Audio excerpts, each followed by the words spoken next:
The views and opinions expressed by the guest author or speaker during this live session are their own and do not necessarily reflect the views of Reader's Magnet. The content shared is for informational purposes only and does not constitute endorsement or promotion of any particular belief, ideology, or product. Hello, authors, book lovers, and storytellers. Welcome to another awesome day here at RM Hive, and you're tuning in to Reader's Magnet's featured author interview. I'm your host, Revan, and before today's guest ever put pen to paper, her life was already full of stories. She spent decades teaching and nurturing creativity, first in the classrooms, then at a piano bench, and always at home. Music, learning, and patience have shaped her days, whether she was guiding young students, tending a garden, or stitching quilts one careful piece at a time. So, somewhere in the middle of raising a big, lively family and a flock of very real chickens, she found herself drawn to to telling stories that speak gently but powerfully to children about belonging and self-worth. Please welcome the author of Bertha the Ordinary Chicken, Danna Southwell. Hi, Danna. Thank you for joining us here today. How are you? I'm fine, thank you. Thank you so much for having me in. Yes, and you know what? For all our viewers out there, the book here, this is the book cover here. It's called Bertha the Ordinary Chicken. And Danna, can you tell us what is this book about? This book is about a chicken that didn't have a special name like her siblings, and they Mm-hmm, made fun of her and also the other chickens in the coop. And so she mm-hmm, wasn't treated as well as she could have been. But mm-hmm, Bertha had a very good talent. She had a very sweet heart, and she couldn't be angry at anybody. But mm-hmm, she kept trying and kept trying, and she went through a lot of different things, different talents she thought she could promote, but that didn't work very well. But mm-hmm. um, in the end, you're going to find out that she's these things that she worked on and the way that she did it caused her to find great success. Nice. So I'm excited about, a chicken feeling ordinary and, you know, in, it's about, trying to find yourself as well. And, Bertha's story centers on feeling ordinary. And was there a personal moment or experience that inspired this theme, either from your own life or from observing children? You know, I read through all these things thinking, what am I, Mm-hmm. what is this all about? But it all started when we were at a family reunion and Mm-hmm. everybody was out water skiing, and I didn't want to go. So I just sat down and I thought a minute and I said, why don't I write a story? And so I did. Mm. But our family reunion includes children and grandchildren and some great grandchildren, and so I love them dearly, and so I Mhm. wrote a book that I think that would help them, not only them but especially them, to know what it feels like to be loved. Yes. You know what? What inspired me? A lot of authors actually inspire me because of their stories, and yours is actually one of them that I just heard. So, being at a party and just, I just want to hang out here and write a story for these children. It is actually a really good, inspiration because the kid can actually let you think, what story am I going to tell? Because it reminds me of my nephews and nieces as well. So if their mother is very busy, she will say, Revan, can you tell my children to some stories? So I just actually just tell them stories out of nowhere. And this story that you just told me, I could actually relate to it. And I love that you have immortalized this story, which gives them, the moral values that they can actually carry with them as they grow up, and that's very inspirational for you as an author as well. I So, I had a one of I presented my book to one of my friends, and she has teenage children, and she sent me a picture. I gave her a mhm, book, and she sent me a picture of her teenagers sitting at the table reading my book. She mhm. said, and they loved it. Ooh. They loved it. They were teenagers, so she just was very kind to do that. So I think even the teenagers, it leaves a message. So how did you feel seeing that a teenager is actually reading your book? I was so excited.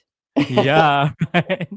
So, Dana, when writing for young readers, how do you balance, gentle storytelling with deeper messages like self-worth and emotional intelligence without feeling preachy? That's really interesting because I don't think I did it on purpose. Mm-hmm. I think it just came. It just came to me, and I just think that it was important as I was writing something, another idea would come in, another idea would come in, and then Mm-hmm. oh, I really like the way that one feels, and so that's how Bertha became just wonderful. Yes. I love stories that are like that. When you were writing them, you were actually just Amy, I want to tell a story, but deep. But when you present it, it actually has this deeper meaning, and I love that it just happened because the flow is just right there, and it becomes actually a part of when these children grow up, they can actually tell these stories as well to young kids as well, and I love that for you. And here, Bertha's unique voice becomes her strength. How did you decide which trait would ultimately empower her? And what does that choice say about how you view differences? Well, I think that children do have special gifts and everything that special things that they can do very, very well, Mhm. and so This is the Festival of Storytellers, Chapter 7, a virtual celebration of narratives that rise. Okay. that was We're back from the extremely break. fun. Oh, I got 4th of July right there. Me too. All Yeah. right, so let's continue. And so, I mean, at the very beginning, she has brothers and sisters, and one of the chicks was a rooster, and the mother named him George because Mm-hmm. he looked like a George Washington, and so Mm-hmm. and he strutted around. The second chicken was anyway, just give me a second. The That's all second, right. yeah, and she was beautiful, and she knew she was beautiful. Everybody thought she was beautiful, so I think that was her talent. She just liked to show off her beauty. But then the third chicken was JoJo, and she just jumped around. Mm.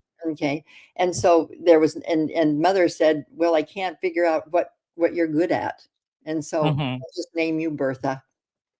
So that was the name of her aunt, but anyway, but I think I just trying to find out what would save her, I just thought of the Mm-hmm. story, and then I thought, "Well, I'm gonna choose one of those things that I'd already talked about and gave it to her, because Mm-hmm. that was the one that was most irritating for everybody." Mm-hmm. Yeah, it was her voice. Yeah.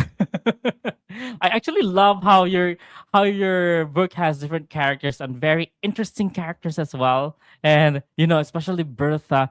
And I'm so excited that people actually get to know more about these characters.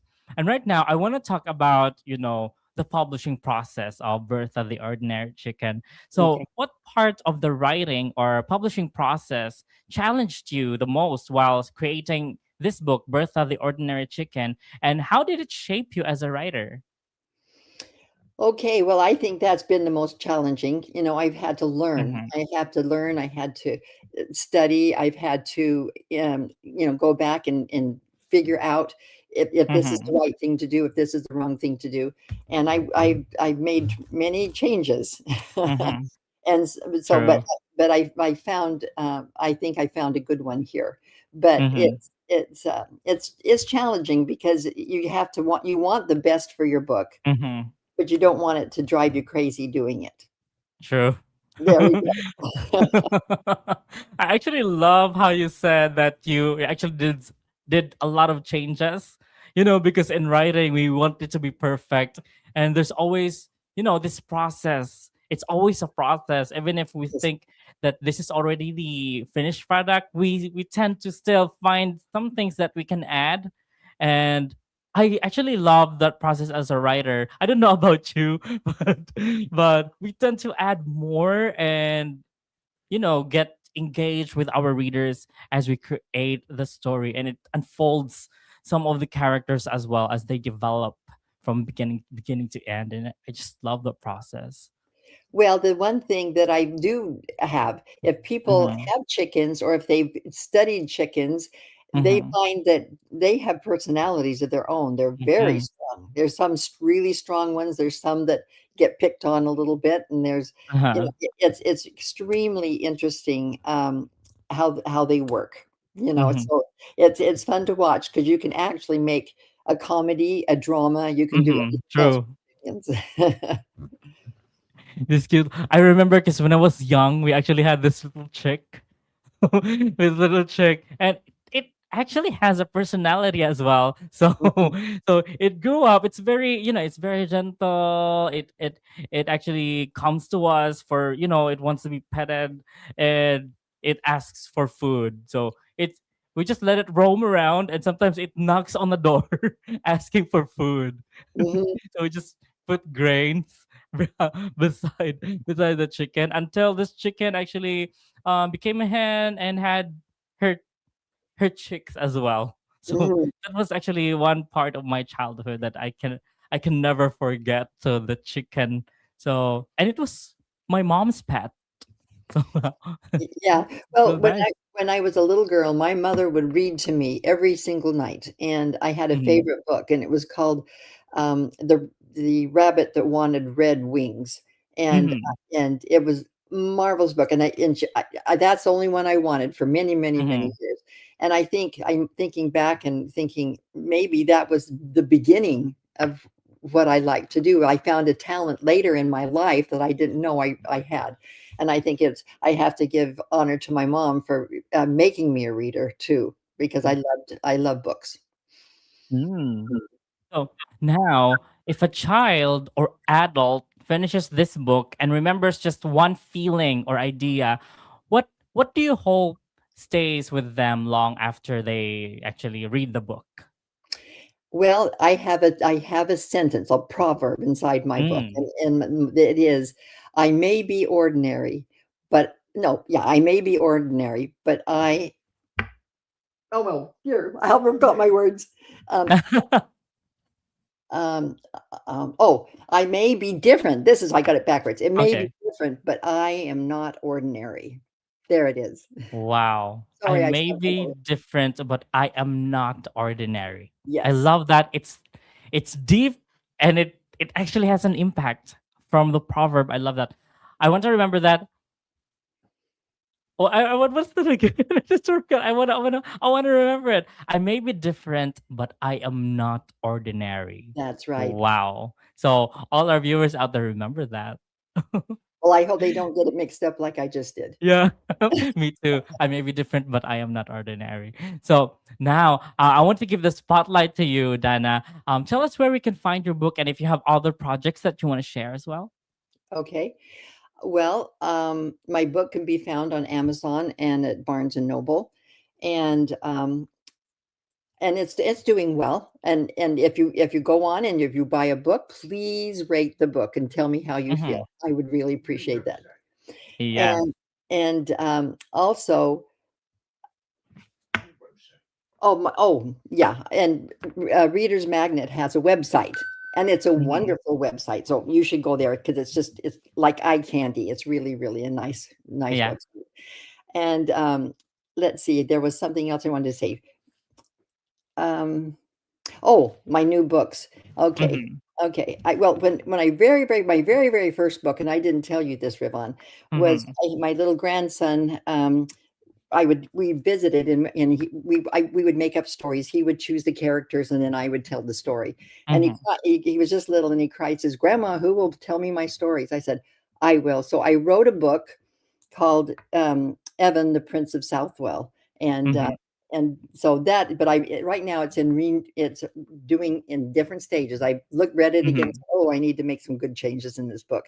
So, but anyway, for the chicken books, it's going to be published is A Miracle for Agnes, and it's a beautiful little book, Mm. and that's a chicken book. And Mm. yeah, and then my other book that I've written but not had illustrated yet is Rupert the Rebellious Rooster, and that is a delightful, wonderful, sweet, heart heart. I don't know, just a great heart in that book. Uh-huh. You'll love it. The end's beautiful. So anyway, that's what I thought. Yes, I actually love, you're creating a universe there about these chickens and their stories. Love that.